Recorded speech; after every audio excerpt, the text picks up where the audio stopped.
আগামী রমজান মাসে দিনের বেলা যারা লাল কাপড় টানায়া বিরিয়ানি দিনের বেলা বিক্রি করবে, তা আপনারা এরকম একটা কথার কথা, একটা হলো আপনাদের শক্তি নাই, সামর্থ্য নাই, একটা হলো শক্তি আছে, আপনারা চাইলে বাধা দিতে পারেন, এরপরেও বাধা দেন না, তো লিখে রাখেন মরার আগে আল্লাহ আপনাকে কোনো কোনো গজবে ফালাবে। হ্যাঁ, রমজান মাসে বিরিয়ানি বেচে না অনেকে, লাল কাপড় বিক্রি করে। এজন্য আমাদের সমাজের একটা অবস্থা হলো, আমরা সৎ কাজের আদেশ অনেক বেশি করি, স্বার্থের কারণে অসৎ কাজের নিষেধ করি না। কিসের কারণে? স্বার্থ কাকে বলে? আমার একজনের সাথে ভালো সম্পর্ক, চিন্তা করলাম উনি মাহফিলে আমার পাশে বসা, আর ঘটনাচক্রে জানতে পারছি উনি সুদ খায়, তো চিন্তা করলাম আজকে সুদের ওয়াজটা করবো না, কারণ আমার পাশে যে বসা আমার মহব্বতের লোক, হ্যাঁ কি মনে করবে? স্বার্থের আঘাতটা কার? আমার মহব্বতের লোক। আমি যদি সুদের ওয়াজটা করি তাহলে উনি তো আমার সামনের দিকে আমার প্রতি খেলটেল রাখবে না। তো এই জন্য আপনার এই স্বার্থের যে একটা আঘাত, এই আঘাতের কারণে অসৎ কাজ থেকে বাধা দিচ্ছি না আমরা। কেন?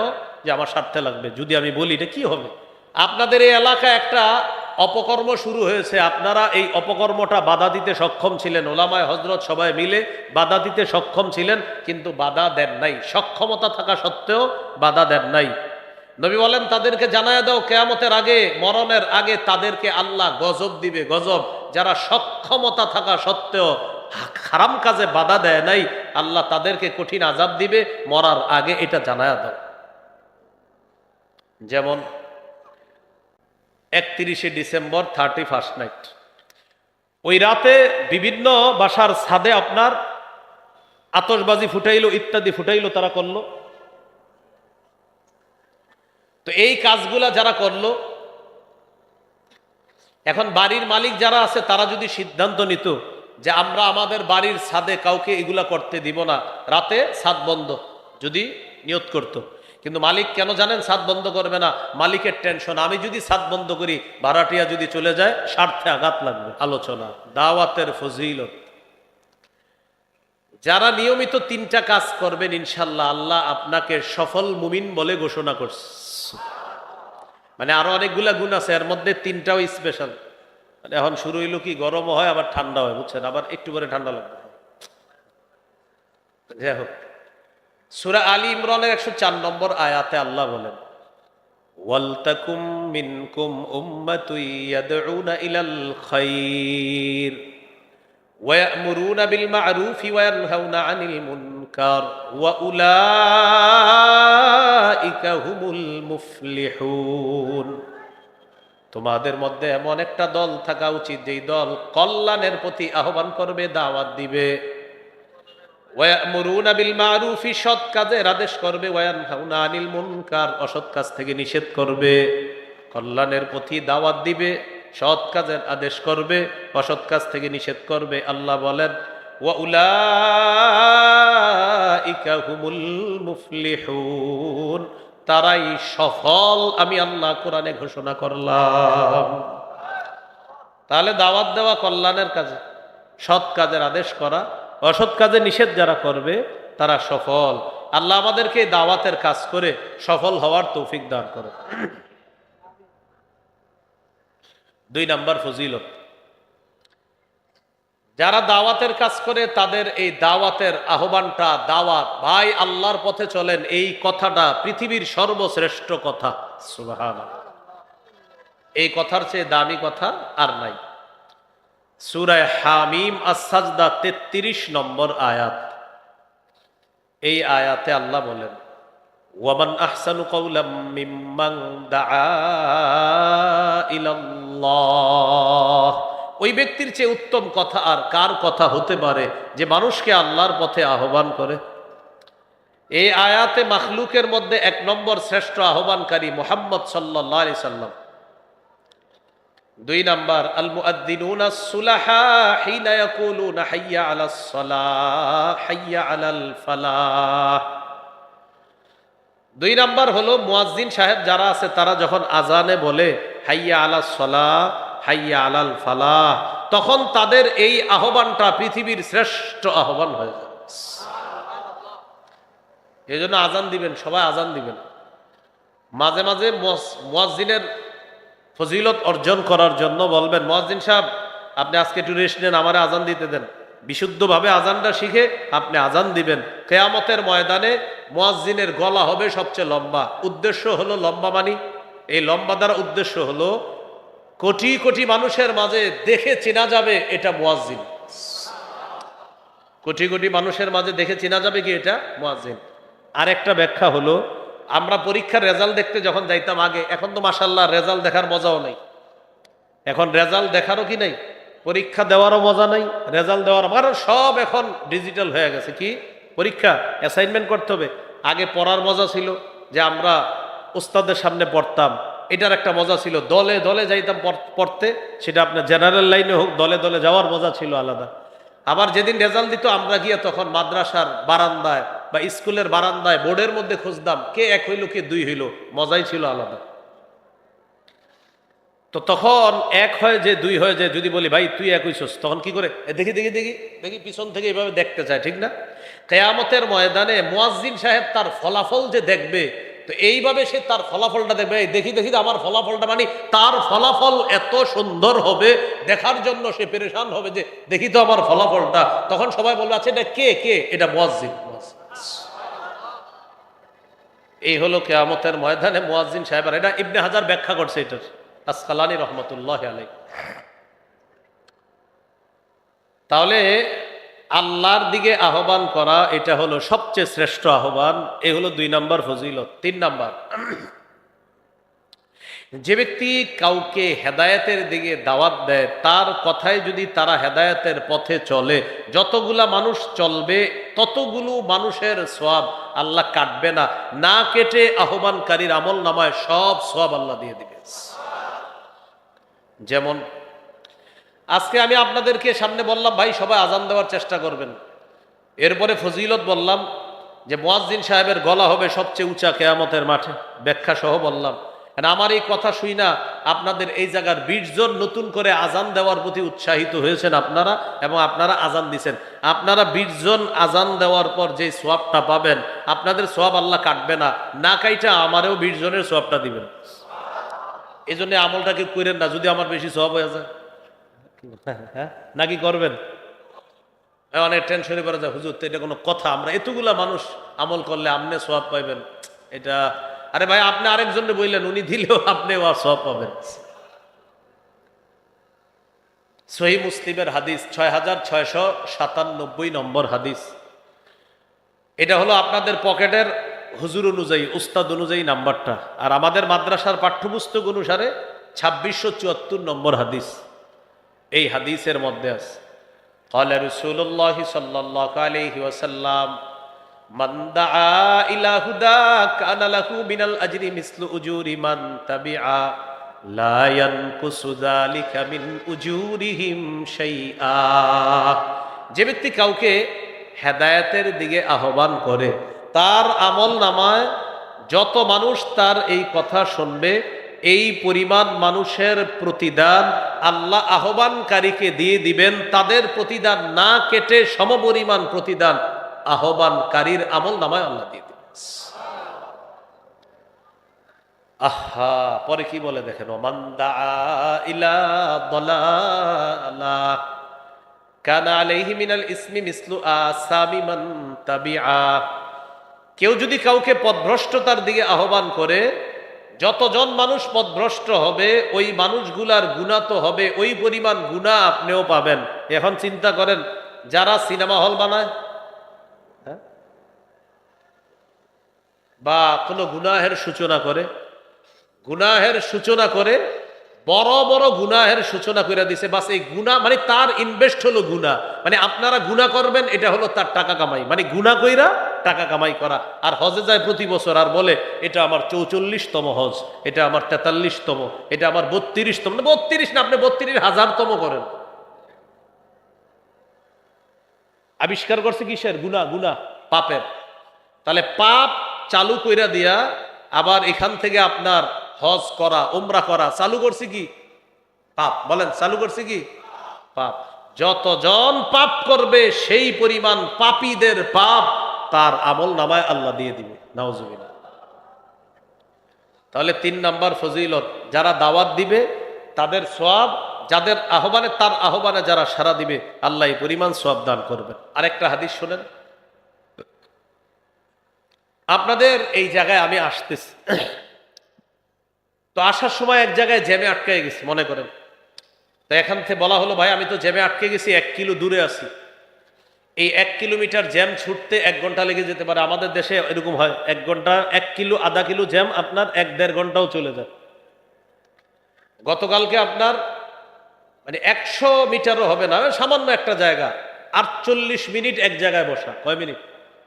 48 মিনিট। এরকম হয়ে যায় অনেক সময় জ্যামে পড়লে। আমি বললাম আমি তো জ্যামে পড়ছি, একটা মোটর সাইকেল নিয়ে আসেন, টান দিয়ে নিয়ে যান, তাহলে বাকি আমারে কিন্তু কখনো মোটর সাইকেল উঠানোর চেষ্টা করেন, আমি স্বপ্নেও মোটর সাইকেল উঠতে চাই না। এটা এমনি বললাম উদাহরণ, কিভাবেও না, স্বপ্নেও না, বাস্তবে তো নাই, স্বপ্নেও না। হ্যাঁ, তো আমি বললাম যে একটা মোটর সাইকেল নিয়ে আসেন, টান দিয়ে নিয়ে যান। আমার আম্মার নিষেধ আছে, এই জন্য আম্মার নিষেধ, এক তো নিষেধ আছে, দ্বিতীয়ত আমি যে কোনো কারণে সাইকেল মোটর সাইকেল কঠিন ভয় পাই। হ্যাঁ, তো আপনারা কেউ মোটর সাইকেল দিয়ে আনতে গেলেন, আনতে যাওয়ার পর যিনি মোটর সাইকেল দিবে তার কাছে মোটর সাইকেল নাই। আমি ফোন দিছি আপনি মোটর সাইকেল নেন, হুজুর আমার তো মোটর সাইকেল নাই।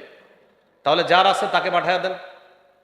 তো উনি কি করলেন, নিজে মোটর সাইকেল দিতে পারে নাই, এমনি একজনের কাছে পাঠাইছে, ভাই তুমি একটু মোটর সাইকেলটা নিয়ে যাও, হুজুরে দেখো আনা যায় কিনা। তাহলে এক ব্যক্তি মোটর সাইকেল নিজে দিতে পারে নাই, আরেকজনকে শুধু বলছে তার মোটর সাইকেলটা নিয়ে যাও। তাহলে একজনে দিতে পারে নাই, রাস্তা দেখায় দিছে তার কাছে যাও, সে হয়তো দিতে পারবে। বাস্তবিকই সে দিল, দেওয়ার পর যে আলেম আসবে তাকে আনলেন, আনার পর তিনি বয়ান করলেন।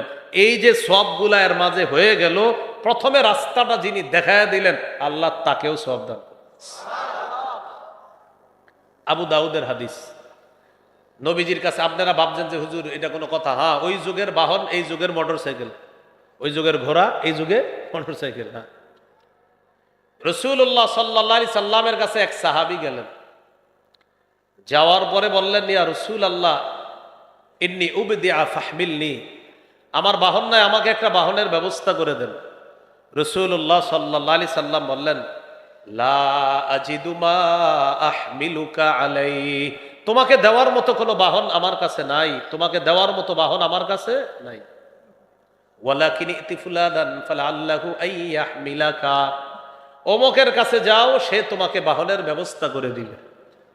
তিনি গেলেন তার কাছে, যাওয়ার পর তিনি তাকে বাহনের ব্যবস্থা করে দিলেন, তিনি বাহন নিয়ে আসলেন। আসার পর বললেন নবীজির কাছে যে আপনার আমাকে যার কাছে পাঠাইছেন তিনি আমাকে বাহন দিয়েছে।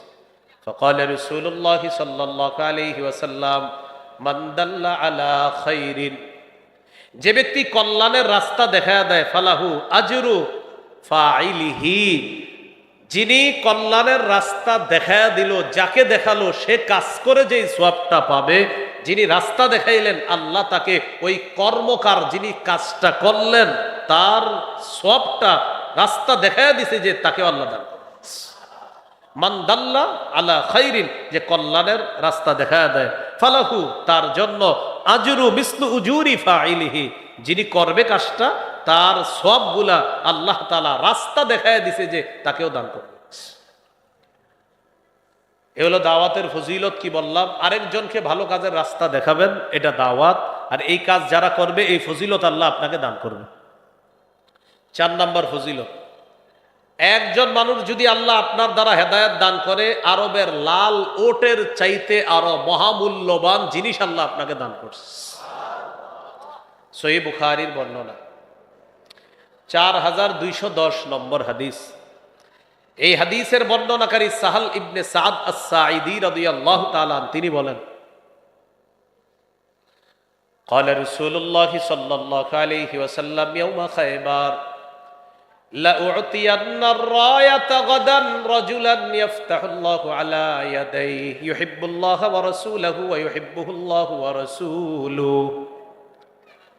নবীজি বলেন আগামীকাল এমন এক ব্যক্তির হাতে আমি পতাকা দিব যাকে আল্লাহ তাআলা ভালোবাসেন, রসুলও ভালোবাসেন এবং ওই ব্যক্তিও আল্লাহ এবং তার রসুলকে ভালোবাসে।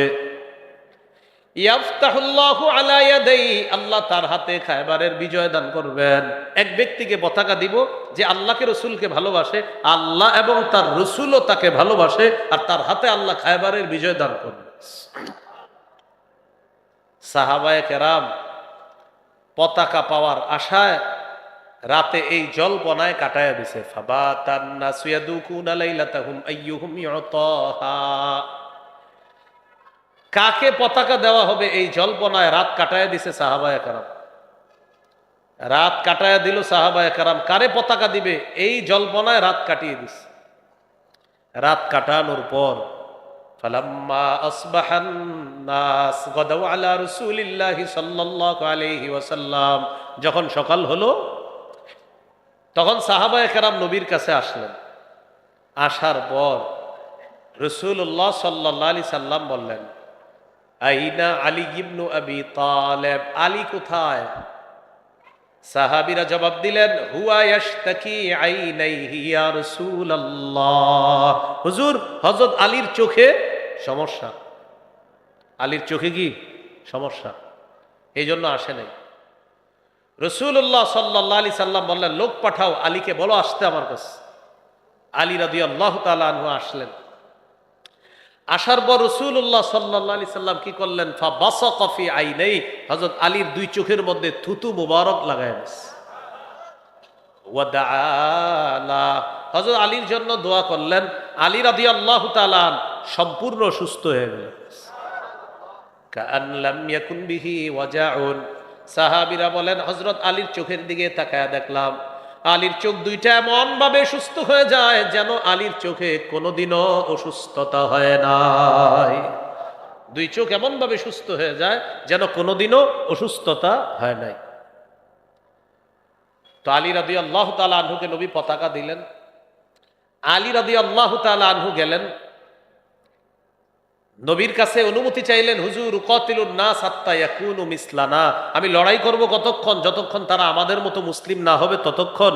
নবী বললেন, শোনো, উনফুজ আলা রিসলিকা হাত্তা তানজিলা বিসাহাতিহিম, তুমি আপন অবস্থায় যাও, এই অবস্থায় গিয়ে তাদের আঙিনায় তুমি অবতরণ করবা, তাদেরকে তুমি ইসলামের প্রতি আহ্বান করবা। আলী শোনো, লা ইয়াহদিয়াল্লাহু বিকা রাজুলান ওয়াহিদান খায়রুল লাকা মিন আইয়াকুনা লাকা হুমুরুন নাআম, তোমার মাধ্যমে একজন ব্যক্তিকে আল্লাহ হেদায়েত দান করা আরবের মহামূল্যবান লাল ওট তোমার জন্য হওয়ার চাইতেও আরো বেশি উত্তম।